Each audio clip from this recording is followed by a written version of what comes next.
Hey everybody, welcome back to RC with Adam. My name is Adam, and in this video what I want to do is show you how to take this spring-loaded throttle on the i6S and swap it out for a friction throttle, so the throttle will stay in whichever position you put it at. And as far as I know, this spring-loaded throttle comes default on all of the i6Ss, so you'll probably have to do this as soon as you get yours if you want to fly it with an airplane or FPV quadcopter. Let's get started. Now, the first thing is I need to set this transmitter face down, so I'm going to get this piece of foam that came with the original packaging, so that way we won't damage the gimbals or the switches.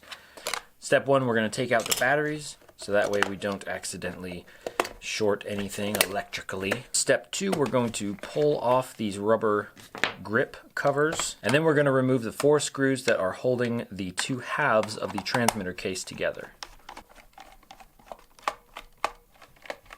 Just lift the back of the transmitter.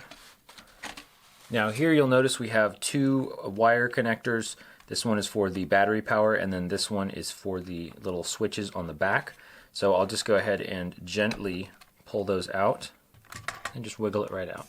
We won't need the back half of the case, so we'll just set this aside. Now, keep in mind that the left-hand stick, which is the throttle, which is the one that we want to work on, is going to be on our right since this is flipped over. So this is the gimbal that we want to work on. So first, just go ahead and get the little antenna holder thing right here and just slide that out of these 2 little pegs.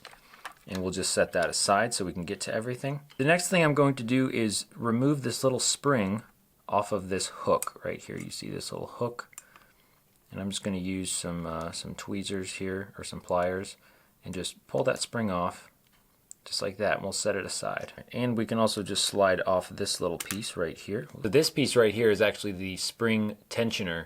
So if you do use the throttle spring, screwing that screw up and down raises and lowers this little hook, which will cause more or less spring tension. Okay, now that we have that removed, really all we need to remove is this guy right here, this sort of lever. Now, in order to get this little lever out, I'm going to remove these 4 screws that actually hold the gimbal in the little gimbal housing.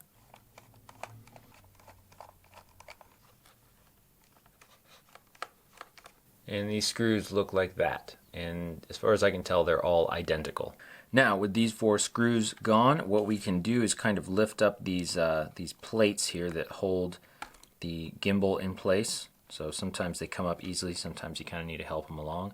And you can remove this connector here if you need to, but it turns out you don't really have to do that because this whole assembly will just kind of lift out. And we'll try and keep it together because it will kind of fall apart, but that's okay. If one of these gimbal bearings does fall out, I use the term bearing loosely, but if one of these little bracket things does fall out, it is keyed. There is a little slot in the actual bracket thing which matches up with a little peg on the housing. All right, now that our gimbal is actually out of the way, we can just reach in here and grab this thing, which is our return to center lever, and we don't need that anymore, so we can just set that aside, and then we can put everything back in just like that. So we can just set this in here, and these little brackets do have to be on the gimbal studs right here as you put them in place, because that's what holds everything in. And the little PCB board on the side here just kind of goes in a little slot, so you might have to kind of wiggle things in place a little bit. We'll reinstall the 4 screws. And I'm just going to tighten these very gently. Snug, but definitely don't over tighten them because they're just going into plastic.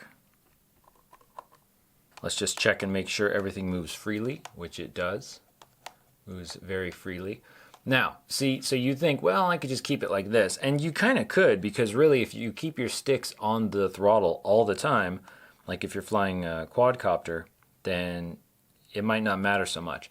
But we want to put a little bit of friction on here to make sure that the throttle will stay at the position that we set it at. And now we have the throttle friction plate, is what I'm going to call it. It's just a little piece of metal kind of bent into the correct shape. And we can just set this right across these two posts right here. One side has a little hook that goes down, or a little bend, I should say, that goes down.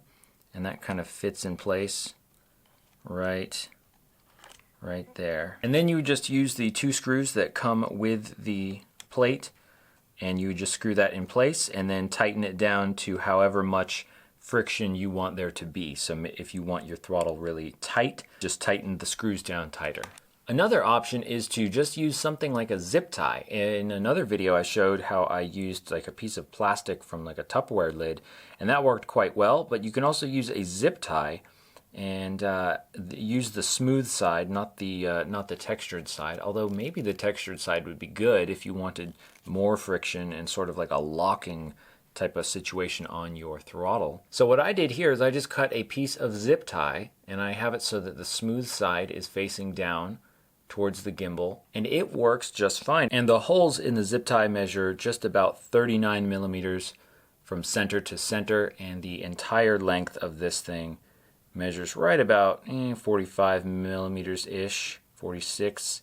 That doesn't matter so much. So you're left with a few millimeters on either end, maybe about 2 or 3 millimeters on either end, just enough so that you get a good strong hold. In any case, I don't think there's that big of a difference in terms of the smoothness of the zip tie or the metal, so you could go either way, and if you have the metal piece, that's less work.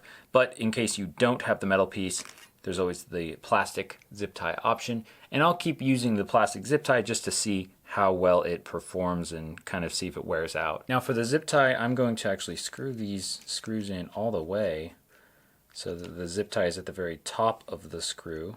When I screw it in place, I don't want to screw one side down all the way, so that way I can make sure that we have an even amount of friction. And you don't have to tighten this down very much to get some friction going, so of course it's a personal preference how tight you want your throttle to be. I like mine kind of loose, but just tight enough so that it will stay in a position wherever I leave it. Now, one thing to keep in mind, especially if you're going to make your own throttle friction plate right here, the gimbal is going to move, and you want to make sure that there's enough clearance between the strap or plate here and the actual gimbal so that it can move. You see how it comes up like that? Alright, that takes care of the throttle friction plate. Let's put our antenna holder back in place right here, and then we will close up the back of the transmitter. Connect our wires back here. So we got everything back together. Our throttle appears to be working. There's one more thing that we need to do. We need to go into the menu here, into the system menu. We're gonna go down here to throttle mode, and then we want to select non-self-centering, and then just back out of that, and that should be good. So now if we check this thing to monitor the channels, we can see that we have full movement from top to bottom, just like we should.